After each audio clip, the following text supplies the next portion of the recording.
Hello students, आज हम आपकी एनसीईआरटी हिंदी आरोह का अगला पाठ करने जा रहे हैं, जिसका नाम है कविता के बहाने और बात सीधी थी पर। ये दोनों ही कविताएं कुंवर नारायण जी ने लिखी हैं। किसने लिखी हैं? कुंवर नारायण जी ने लिखी हैं। हम पढ़ने जा रहे हैं। सबसे पहला पद्य देखते हैं हम कविता के बहाने वाले चैप्टर का, जो कुंवर नारायण जी ने लिखी है। कविता एक उड़ान है चिड़िया के बहाने। कविता क्या है? कविता एक उड़ान है, वो भी किसके बहाने? चिड़िया के बहाने। मतलब यहां पर कविता की उड़ान को किसके बहाने से बताया गया है? चिड़िया के बहाने से बताया गया। आप रिलेट कर पाओगे क्योंकि चिड़िया उड़ती है, अपने पंखों से चिड़िया क्या करती है? उड़ती है। पर कविता के पास तो पंख होते ही नहीं है, तो कविता को चिड़िया, जैसे चिड़िया उड़ती है वैसे ही कविता को उड़ते हुए दिखाया है, लेकिन किसके माध्यम से? चिड़िया के माध्यम से। तो कविता एक उड़ान है चिड़िया के बहाने। कविता की उड़ान भला चिड़िया क्या जाने? कविता की उड़ान चिड़िया को कैसे समझ में आएगी? क्योंकि कविता उड़ती है बिना पंखों के और चिड़िया उड़ती है पंखों से। तो कविता के पास पंख तो है नहीं है। क्यों? क्योंकि कविता उड़ती है भावों के पंखों से, भाषा के पंखों से, और जबकि चिड़िया उड़ती है अपने पंखों से, अपने परों से, जो उसे ईश्वर ने प्रदान किए हैं। बाहर भीतर इस घर उस घर, कविता के पंख लगा उड़ने के माने, चिड़िया क्या जाने। अब देखिए, कविता उड़ रही है पर उसने पंख लगा रखे हैं। किस चीज के? भावों के पंख लगा रखे हैं। तो यहां पर कविता उड़ रही है इस घर उस घर, तो कविता इस घर में भी जाती है, उस घर में भी जाती है, क्योंकि कविता को पढ़ने वाले कई लोग होते हैं। कविता के पंख लगा उड़ने के माने, चिड़िया क्या जाने। और चिड़िया उड़ती है पंखों से। तो आप पंखों से उड़ रहे हो, अगर आप बिना पंखों के उड़ सकते हो तो चिड़िया को इस उड़ान की समझ नहीं होगी, क्योंकि चिड़िया कैसे समझेगी कि कविता की उड़ान क्या है। तो क्या लिखा है? यह पद्यांश हमारी, संदर्भ देखते हैं हम, यह पद्यांश हमारी पाठ्य पुस्तक आरोह के कविता के बहाने नामक पाठ से लिया गया है। कविता के बहाने नामक कविता से लिया गया है। इसके कवि कुंवर नारायण हैं। प्रसंग देखिए इसका। प्रस्तुत पंक्तियां, ये जो प्रस्तुत पंक्तियां हैं, प्रस्तुत पंक्तियों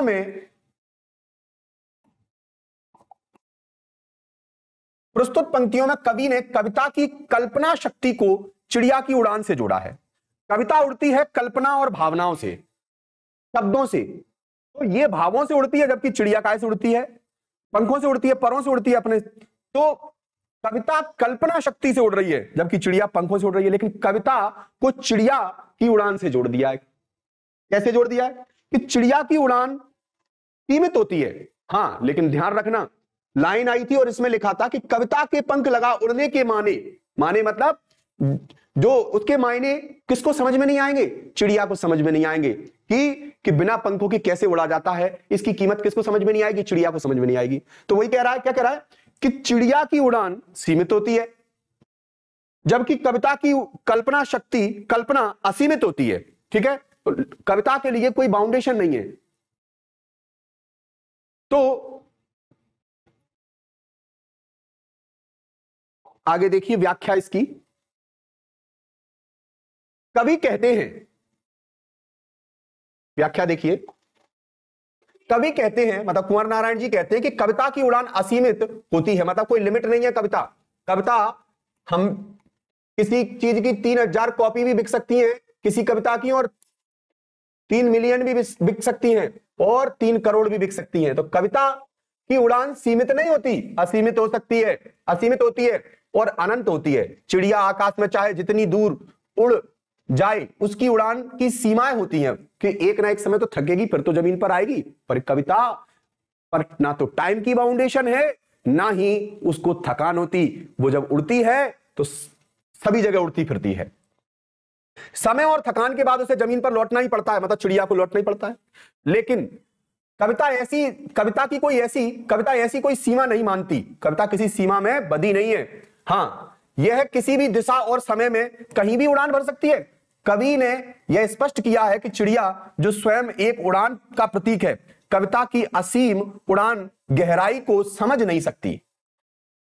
कविता की असीम उड़ान की गहराई को चिड़िया नहीं समझ सकती। क्यों नहीं समझ सकती?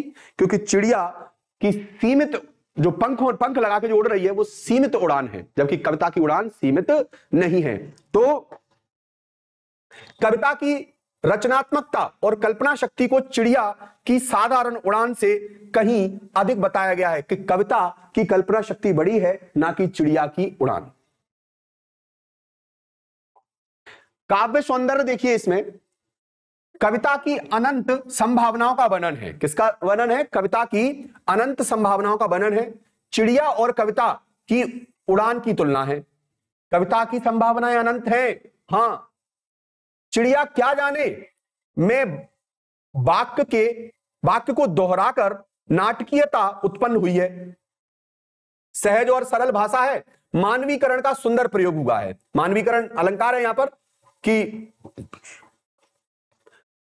कविता को भी मानवीकरण किया है वहां पर कि कविता उड़ रही है।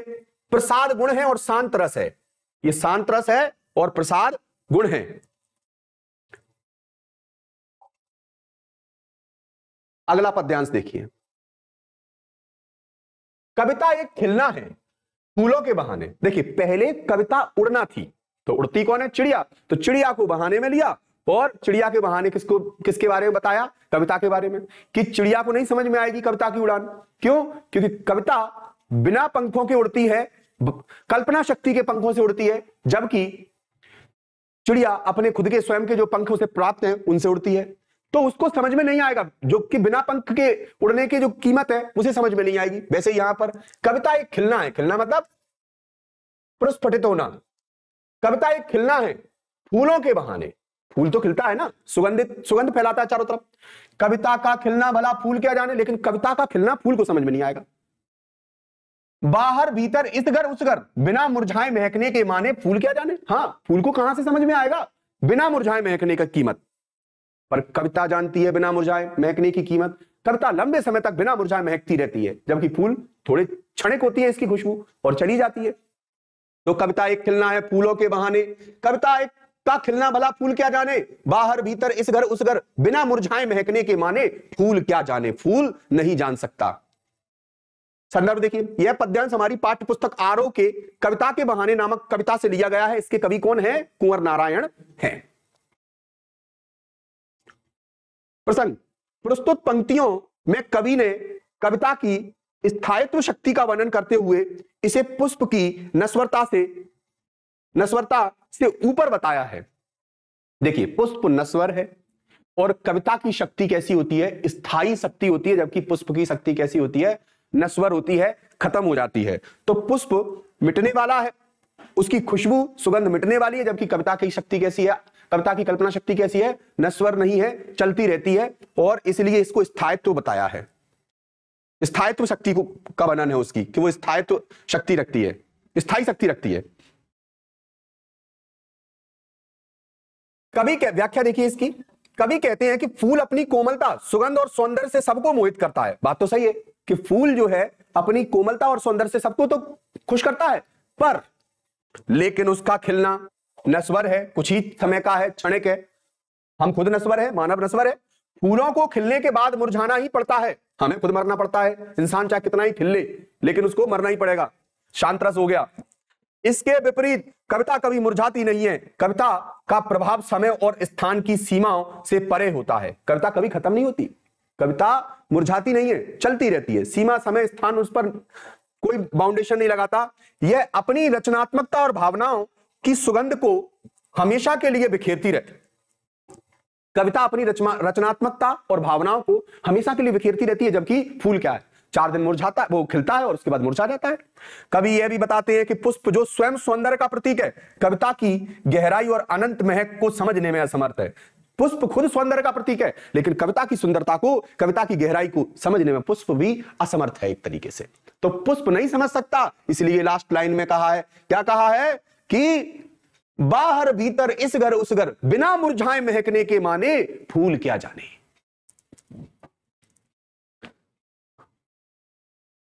तो काव्य सौंदर्य देखते हैं। कविता और फूल की सुंदरता की तुलना है, कविता और फूल की सुंदरता की तुलना है, कविता का स्थायित्व शक्ति का, कविता की स्थायित्व शक्ति का वर्णन है। आपने पढ़ा इसमें कविता को स्थायी बताया गया है जबकि फूल को नश्वर बताया गया है। फूल क्या जाने वाक्य में पुनरावृत्ति की गहराई है और मानवीकरण और लाक्षणिकता है, मतलब भाषा को समझना पड़ रहा है थोड़ा सा। अनुप्रास अलंकार है, अनुप्रास अलंकार कविता का खिलना, तो का एक तरीके से अनुप्रास अलंकार हो गया इसमें।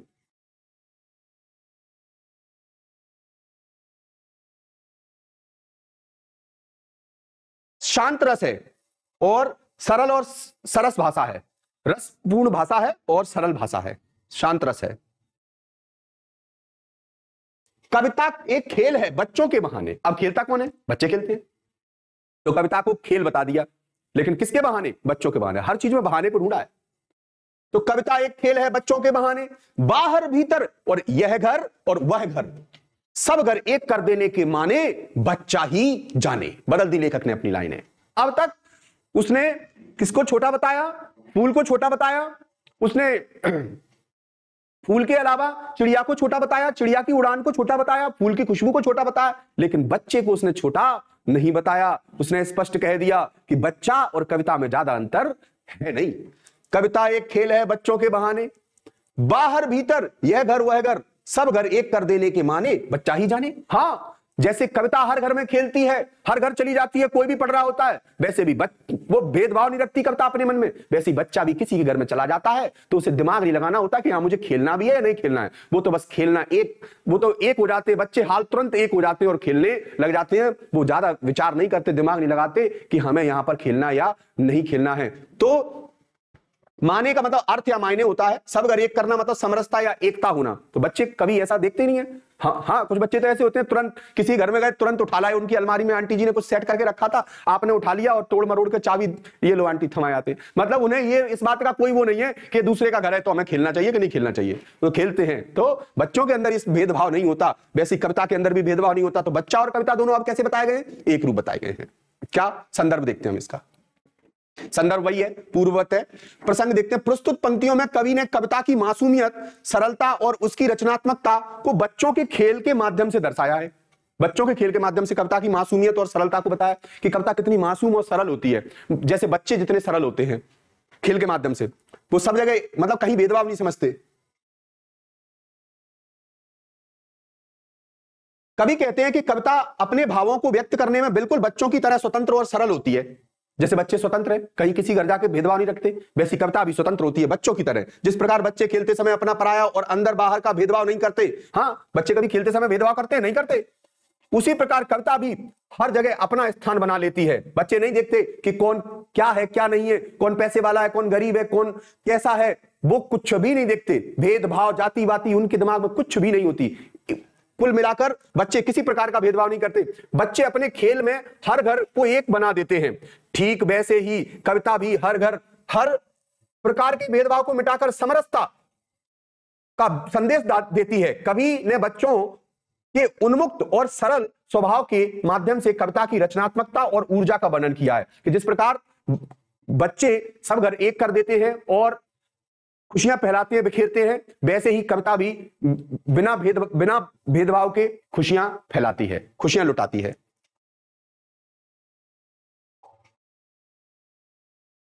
काव्य सौंदर्य क्या है इसमें?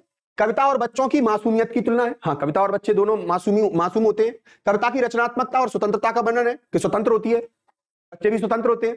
सहज और सरल भाषा है और बच्चों के बहाने बा इसका मतलब अनुप्रास अलंकार है। शांत रस है और मानवीकरण और प्रतीकात्मकता है, मानवीकरण हुआ है और प्रतीकात्मकता है।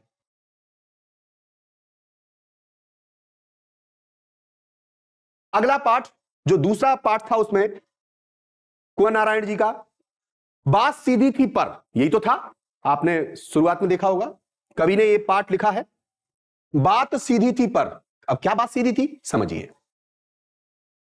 ये बात, ये ध्यान रखना, अगली पोइम चालू हो गई है, उसमें दूसरी एक और पोइम थी बात सीधी थी पर। बात सीधी थी पर एक बार भाषा के चक्कर में जरा टेढ़ी फंस गई। उसे पाने की कोशिश में भाषा को उल्टा पलटा, तोड़ा मरोड़ा, घुमाया फिराया, फिर बात या तो बने या फिर भाषा से बाहर आए। लेकिन इससे भाषा के साथ साथ बात और भी पेचीदा होती चली गई। हाँ, बात तो सही है, कभी कभी हम सीधी बातों को भी भाषा के चक्कर में इतना ज्यादा लपेट देते हैं कि वो सुंदर बनाने के चक्कर में इतना ज्यादा लपेट देते हैं कि वो बातें बिगड़ जाती हैं, रायता फैल जाता है। कभी कभी तो हम छोटी छोटी बातों को सही तरीके से प्रस्तुत कर सकते थे, लेकिन उन बातों के चक्कर में हमारे जीवन में परेशानी बढ़ जाती है। तो ध्यान रखना, बात तो सीधी होती है, बात सीधी थी, पर एक बार भाषा के चक्कर में जरा टेढ़ी फंस गई। मैंने ही भाषा के चक्कर में बिगाड़ दिया बात को, उसे पाने की कोशिश में भाषा को उल्टा पलटा, तोड़ा मरोड़ा, घुमाया, फिर की बात या तो बने, फिर हम सोचते हैं एक झूठ बोल दिया, फिर दूसरा झूठ बोल दिया, अब या तो बात बने या फिर बात बिगड़े। तमाम प्रकार की बातें होती हैं जिनको हम बहुत ही आसानी से प्रस्तुत कर सकते हैं, बहुत सारी चीजों को हम आसानी से कह सकते हैं, लेकिन हम उस पर क्या करते हैं, बहुत ज्यादा व्यर्थ का आडंबर कर देते हैं, शब्द उल्टे सीधे डाल देते हैं, जिसकी वजह से हमारी पूरी भाषा का अर्थ ही बिगड़ जाता है, अर्थ का अनर्थ कर देती है। तो भाषा कैसी हो जाती है, बेकार हो जाती है कि बात या तो बने या फिर भाषा से बाहर आए, या फिर हम बात से बाहर आए, लेकिन इससे भाषा के साथ साथ बात और पेचीदा होती चली गई। लेकिन मेरी भाषा तो नहीं सुधरी और पेचीदा हो गई। तो समझिए, ये भी कुंवर नारायण ने लिखा है। यह कविता भाषा और भाव की उलझनों को सरलता से प्रस्तुत करती है। कवि कुंवर नारायण कवि कुंवर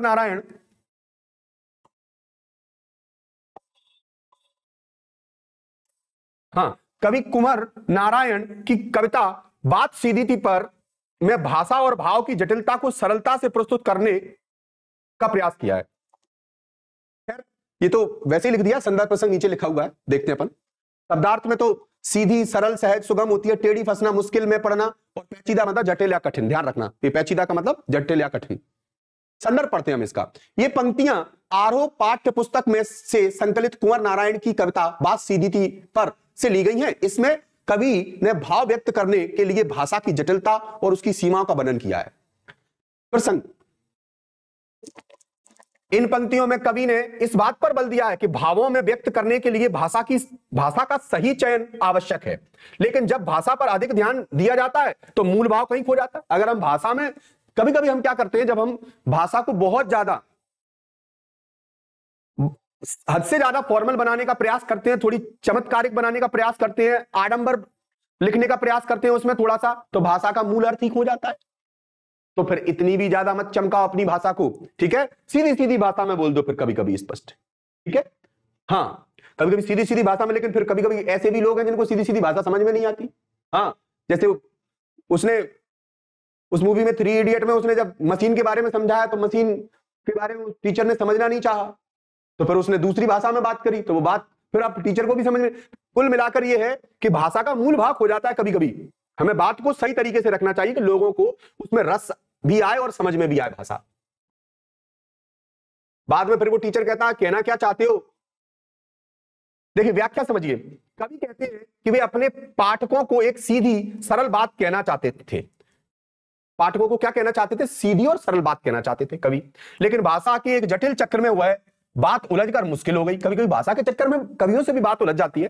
भाषा के साथ प्रयोग करते हुए उन्होंने शब्दों को तोड़ा मरोड़ा, घुमाया फिराया, लेकिन बात सरल नहीं हो पाई। बात सरल होने की बजाय क्या हो गई? कठिन और पड़ गई।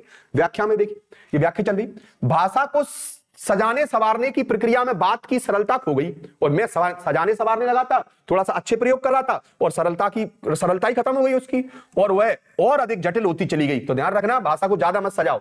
कवि यह इंगित करते हुए कहते हैं कि भावों की सरलता और अभिव्यक्ति का सौंदर्य भाषा के चमत्कारपूर्ण प्रदर्शन से अधिक महत्वपूर्ण है। भाषा चमत्कारी हो या ना हो, पर सहज और सरल और अर्थपूर्ण होनी चाहिए। हाँ, ध्यान रखना। तभी तो आजकल जो टीचर्स यूट्यूब शॉर्ट्स में पढ़ा रहे हैं, वो फॉर्मल लैंग्वेज ज्यादा यूज ना करते हुए इनफॉर्मल लैंग्वेज यूज कर रहे हैं और सरलता से समझाने का प्रयास कर रहे हैं।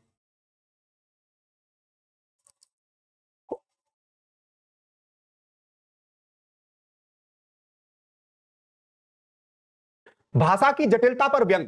काव्य सौंदर्य क्या है? इसमें भाषा की जटिलता पर व्यंग है कि भाषा कितनी कठिन है, और जटिल जो बना लेते हैं उनके ऊपर व्यंग है। ये कवि ने अत्यधिक भाषाई कौशल और अनावश्यक प्रदर्शन करने पर कटाक्ष किया है कि ऐसे ही भाषा पर ज्यादा प्रयोग मत करो। सटीक शब्दावली, हाँ, उन्होंने बड़ी सटीक शब्दावली ली है, जैसे उल्टा पलटा, थोड़ा मरोड़ा, आपको आसानी से समझ में आ जाए, घुमाया फिराया, और जैसे सहज प्रभावी शब्दों का प्रयोग किया है। चाहते तो वो भी थोड़े से अलग से शब्द ले सकते थे। अलंकार प्रयोग, पुनरुक्त प्रकाश अलंकार है 7 शब्द में। जब कोई एक ही शब्द बार बार आ जाता है तो पुनरुक्त प्रकाश अलंकार होता है। अनुप्रास अलंकार अनुप्रास नहीं है। मुहावरों का प्रयोग, भाषा को स्वाभाविक बनाने के लिए मुहावरों का सुंदर उपयोग। मुक्त छंद है, यह कविता छंदों के बंधन से मुक्त है, इसमें छंद नहीं है, सीधा सीधा लिखा है उन्होंने, जो विचारों की स्वतंत्रता को व्यक्त करता है। हाँ ध्यान रखना, मुक्त छंद है, ऐसा नहीं कि कवित्व में लिखा है, कवित्व छंद में लिख रहा है तो कवित्व में तो फिर 31 वर्ण होने चाहिए, यहां पर छंद नहीं है, मुक्त है, कोई छंद नहीं है, ना कवित्व है ना सवैया है ना कोई है। लाक्षणिकता मतलब भावों को समझना तो पड़ेगा, भावों को प्रतीकात्मकता के रूप में प्रस्तुत किया है। लाक्षणिकता का मतलब यही होता है कि प्रतीकात्मक रूप से भावों को लिखना। अगली पंक्ति हम देखते हैं, अगली पंक्तियां देखते हैं, क्या है अगली पंक्तियां? सारी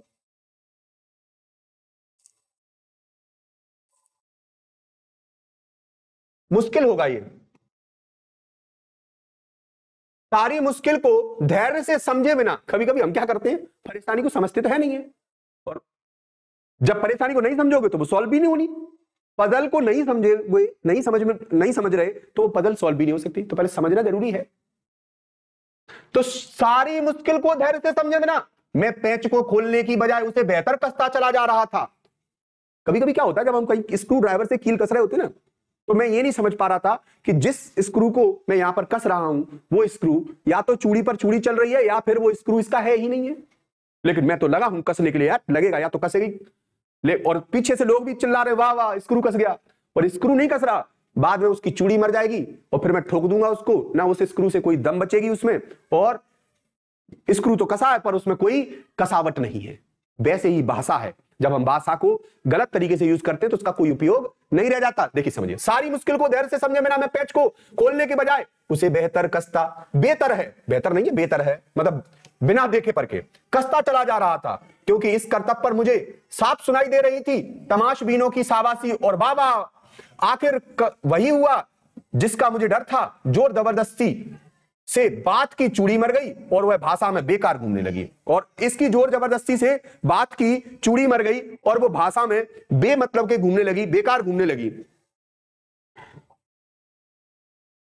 अब देखिए, और वह भाषा में बेकार घूमने लगी, क्या होता है कभी कभी हमारी बात की चूड़ी मर जाती है और फिर वो भाषा में बेकार घूमती रहती है, उस बात का कोई मतलब ही नहीं रह जाता। संदर्भ देखिए,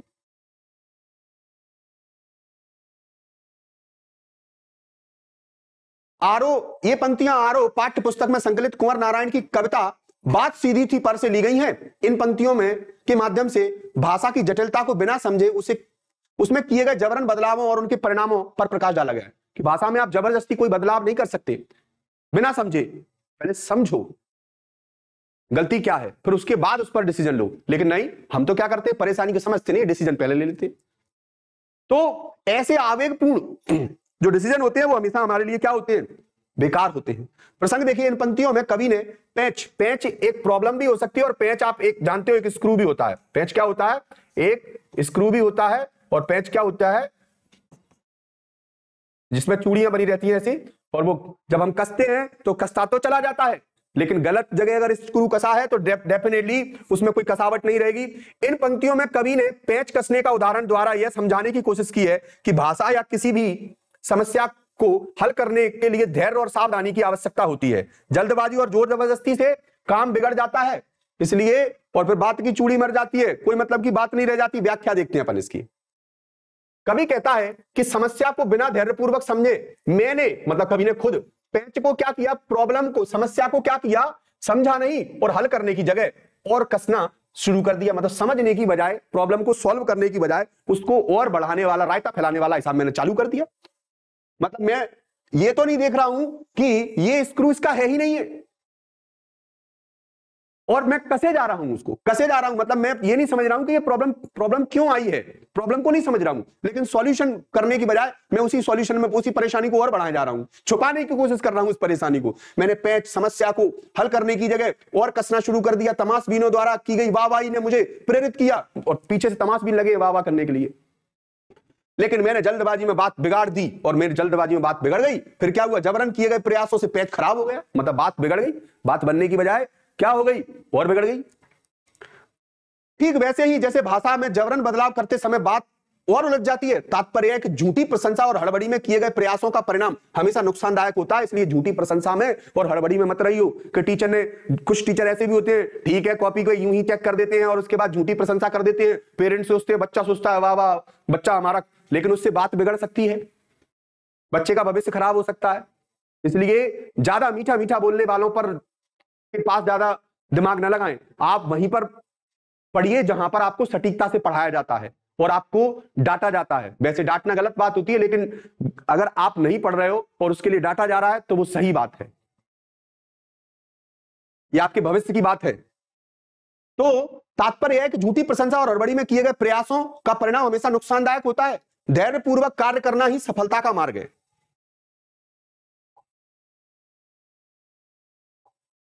व्यंग है ये, इसमें व्यंगात्मक तरीके से बात कही गई है। व्यंगात्मक व्यंग, कवि ने तमाशबीन, शाबाशी, वाह जैसे शब्दों से समाज की झूठी प्रशंसा पर व्यंग किया है। हाँ, समाज भी झूठी प्रशंसा करता है कभी कभी आपकी, और उसी के चक्कर में आप बर्बाद हो जाते हो।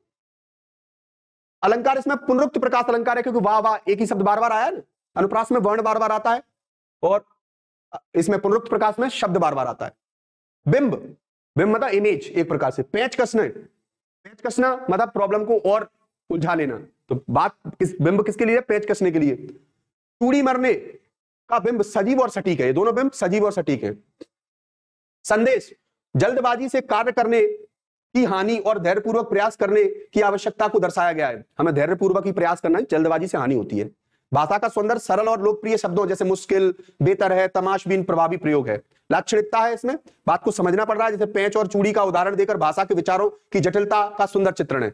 इनका मतलब ऐसे कुछ और होता है, पेंच का मतलब स्क्रू होता है, चूड़ी उसमें स्क्रू में चूड़ी जो होती है, लेकिन मतलब क्या निकल के आ रहा है कि भाषा और विचारों की जटिलता के बारे में बताया है। कठिन शब्द पता ही आपको यही है, ठीक है।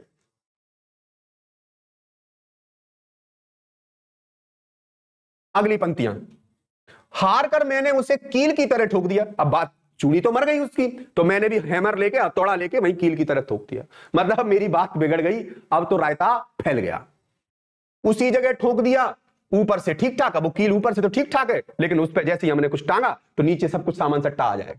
मतलब वैसे ही हमारी बात, जो हमने बात कही है या लिखी है, उसका कोई मतलब सार ही नहीं निकल रहा। पर अंदर से ना तो उसमें कसाव था ना ताकत। बात ने जो एक शरारती बच्चे की तरह मुझसे खेल रही थी, ये जो बात थी वो बात मुझसे कैसे खेल रही थी? एक शरारती बच्चे की तरह खेल रही थी। मुझे पसीना पहुंचते देखकर पूछा, बात ही मुझसे पूछने लगी, कहो भैया कैसा लग रहा है? जब आपकी बात में कोई मतलब नहीं निकलता, तब हम लिखते हैं 2.5 पेज का निबंध।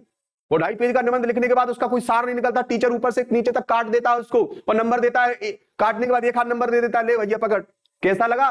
भाषा को सही यूज ना करके। तो भाषा को सही से यूज करना आना चाहिए, सही सहूलियत से बरतना आना चाहिए। क्या तुमने भाषा ही बात ही मुझसे पूछ रही है, क्या पूछ रहे? क्या तुमने भाषा को सहूलियत से बरतना कभी नहीं सीखा? तो बात ही पूछ रही, फिर बाद में आप खुद से पूछने लगते हो भैया क्या हो गया ये यार। तो भाषा को सही से बरतना सीख लेना चाहिए हमें। समझिए इन पंक्तियों को। और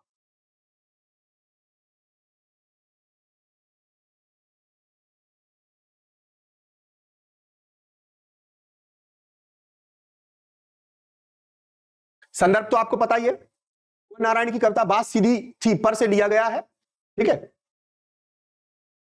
प्रसंग देखिए, इन पंक्तियों में कवि ने भाषा के साथ किए गए अनावश्यक प्रयोगों और उसकी सहजता की अनदेखी के कारण उत्पन्न समस्या का वर्णन किया। कवि ने यह संदेश दिया है कि भाषा में सरलता और स्पष्टता बनाए रखना अधिक महत्वपूर्ण है। सरलता और स्पष्टता होनी चाहिए, ना कि उसमें चकमकाहट, ठीक है, चमचमाहट नहीं होनी चाहिए कि अंदर से खोखले और ऊपर से ब्यूटी पार्लर। शरीर में भी थोड़ी सी एनर्जी और दम होनी चाहिए, वैसे ही यहां पर हमारी बात में भी दम होना चाहिए। व्याख्या देखिए इसकी। कवि कहता है कि भाषा के साथ जब वह सफल नहीं हो पाया तो हार कर, हाँ जब हम बोल रहे थे किसी बात को, बाद में सफलता मिली नहीं तो हार कर उसने उसे कील की तरह ठोक दिया। ऊपर से यह सही प्रतीत हो रहा था पर अंदर से उसमें न कसाव था और न ताकत। हाँ, मैंने भी एक बार स्टूडेंट्स के लिए बैठने के लिए बेंचेज बनवाई, तो वो कारपेंटर आया, महान था बड़ा भाई साहब, उसने आके और सारे के सारे स्क्रू कसने वाले होते हैं ना, उनको कसने की वजह साला ठोकता चला गया। बाद में देखा तो सारी बेंचें खुलखुला गई। क्यों? क्योंकि उसने उनको कसा ही नहीं, और बाकी थोड़ा बहुत वो ठीक ठाक थे, सो वो मैंने कस दिए, मैंने कसे तो वो ठीक ठाक नहीं थे वो तो ठुके हुए थे, तो वो और कसने से और ज्यादा खराब हो गए, और ज्यादा उसकी चूड़ी मर गई, सारे स्क्रू खुल गए। तो इसका मतलब बात बनी तो नहीं, बिगड़ और गई। तो सीधी सी बात यह कि बात को बनाने के लिए हमें क्या करना होगा, हमें बात को समझना होगा पहले। ठीक वैसे ही उसकी कविता ऊपर से तो भाषा और कत्त का ढांचा लिए हुई थी, कविता थी, कविता है, पर उसमें भावों को व्यक्त करने की क्षमता और प्रभावशीलता पूरी तरह से समाप्त हो चुकी थी। हाँ, कि निबंध तो लिखा है हमने, पर उसमें कुछ समझ में नहीं आएगा। तो भावों की जो भाव जो उसमें होने चाहिए वो तो है ही नहीं उसमें। फिर काहे के भावात्मक, वर्णात्मक और विवरणात्मक निबंध आपका, आपको जब उसका कोई अर्थ ही नहीं निकल रहा, तो जब कभी थककर माथे का पसीना पहुंचने लगा और फिर कभी ने माथे का पसीना पहुंचा, अरे यार क्या ही मैंने बोल दिया, तब जो बात मैंने बोली है वो ने मानो शरारती बच्चे की तरह, किसकी तरह पूछ रही थी बात इनसे, शरारती बच्चे की तरह पूछेगा पेपर में, उसे छेड़ते हुए पूछा कि क्या उसने कभी भाषा को सहज और सरल रूप में प्रयोग करना नहीं सीखा। इस घटना ने कवि को यह एहसास कराया कि भाषा में अनावश्यक चमत्कारिक प्रयोग करना उसकी सहजता और सरलता से समझौता करना है, इसलिए अनावश्यक प्रयोग नहीं, सरल भाषा कहिए। तात्पर्य है कि कवि का मानना है कि भाषा को चमत्कारिक और आडंबरपूर्ण बनाने की बजाय उसकी सादगी और स्पष्टता बनाए रखना अधिक महत्वपूर्ण है। हाँ, क्यों, देखिए आपने देखा होगा कई टीचर्स पढ़ाते हैं बहुत ही सादगी से और आडंबरपूर्ण भाषा वो यूज नहीं करते, जैसे खान सर पढ़ाते आडंबरपूर्ण भाषा यूज नहीं करते, इस चक्कर में वो अपनी सहज भाषा लेते हैं, अपने जो लोकल के क्षेत्र है, लोक प्रचलित शब्द हैं उनको और ज्यादा लेते हैं वो। तो ऐसी स्थिति में वो भाषा उनकी क्या हो जाती है, एक तो सही अर्थ रखती है और उसके साथ साथ फेमस भी हो जाती है। तो सीधी सी बात है, भाषा को आप ज्यादा टिप टॉप करने के चक्कर में बिगाड़ लोगे। ठीक है, कभी कभी ज्यादा मेकअप पोतते हैं ना, और थोड़ा यहां रह गया थोड़ा वहां रह गया, उसके चक्कर में भूतनी बन के निकलते हैं कई लोग।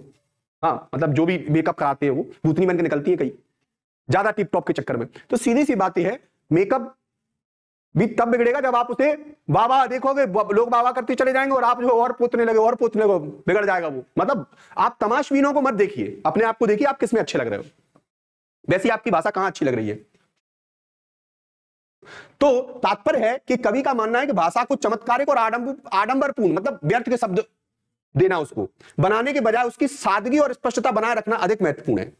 काव्य सौंदर्य क्या है, कवि संदेश देता है, कवि ने बताया कि भाषा में अनावश्यक शब्द नहीं होने चाहिए, चमत्कार के लालच में उसकी सहजता और सरलता से समझौता नहीं करना चाहिए क्योंकि बेकार हो जाती है। व्यंग है इसमें, जटिल भाषा, झूठी वाहवाही पर तीखा व्यंग है। कुछ लोग झूठी जो मीठा बोल बोल के झूठी वाहवाही करते हैं ना, उस पर तीखा व्यंग है। ये झूठे चने के झाड़ पर चढ़ाने वाले लोगों से दूर रहो थोड़ा सा। बिंब कील की तरह ठोकना और शरारती बच्चे का बिंब अत्यंत सजीव है। भाषा सौंदर्य प्रचलित उर्दू शब्दों जैसे कसाब, ताकत, सहूलियत, शरारती का प्रयोग किया गया है इसमें। ठीक है, उर्दू के शब्दों को प्रयोग किया है उसने, जैसे कसाब, ताकत, सहूलियत। हाँ, एक कसाब तो वो था जिसको हमने फांसी पे लटका दिया था, हाँ, भारत देश की सरकार ने। लाक्षणिकता भाषा और विचारों की जटिलता को पेच और कील के माध्यम से प्रतीकात्मक रूप से में दर्शाया गया है। ठीक है, छंद क्या है, रचना मुक्त छंद की है, पता ही आपको, और खड़ी बोली है। इसमें कवि ने सरल और प्रभावी खड़ी बोली का प्रयोग किया है। तो इस प्रकार कठिन शब्द ये रहे इसके, कसाब का मतलब पकड़ होता है, कसने का भाव, हार का मतलब पता ही आपको, हार कर, थक कर, झुंझला कर, ताकत, शक्ति, सहूलियत, सरलता, बरतना, व्यवहार करना, प्रभावहीन, बिना असर के, चमत्कारिक, अद्भुत, आडंबरपूर्ण का मतलब समझ लीजिए दिखावा या कृत्रिम। तो इस प्रकार ये हमारे दोनों कविताएं कंप्लीट हुई जो कि कुंवर नारायण जी ने लिखी है, जिसमें दो कविताएं थी हमारी, एक थी कौन सी, कविता के बहाने, और दूसरी थी बात सीधी थी पर।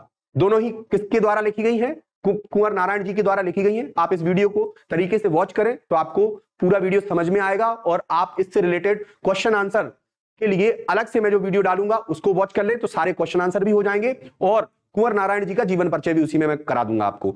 तो अगर वीडियो आपको अच्छी लगे तो आप please like and share and subscribe channel को जरूर कर लें। Okay, thank you.